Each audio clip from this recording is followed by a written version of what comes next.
আসসালামু আলাইকুম। আমি ডাক্তার মোহাম্মদ মামুনুর রশিদ, চর্ম ও যৌনরোগ বিশেষজ্ঞ। আজকে আপনাদের সাথে কিছু গুরুত্বপূর্ণ বিষয় নিয়ে কথা বলব।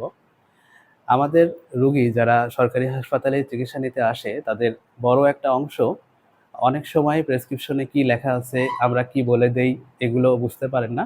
এইজন্য আমরা অনুরোধ করব, যখন হাসপাতালে আসবেন, তখন অবশ্যই সাথে এমন কাউকে নিয়ে আসবেন, যিনি প্রেসক্রিপশন বুঝে বা আমরা যেটা কাউন্সেলিং করব, সেটা যেন মনোযোগ দিয়ে শুনে পরবর্তীতে সেভাবে ব্যবহার করতে পারে, ওষুধ লাগাতে পারে।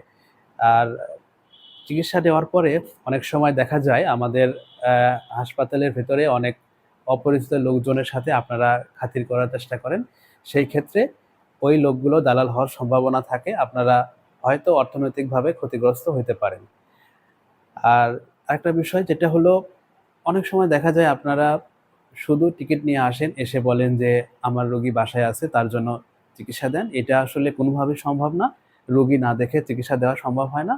আর সর্বশেষ যে বিষয়টি নিয়ে বলব, সেটি হলো আমাদের প্রেসক্রিপশনে যে ঔষধ আমরা লিখে দিই, সেইটা দোকান থেকে ঠিকমতো বুঝে নিবেন।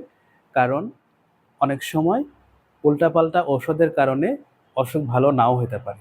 ধন্যবাদ। পরবর্তীতে কোনো গুরুত্বপূর্ণ বিষয়ে আলোচনা হবে। আসসালামু আলাইকুম।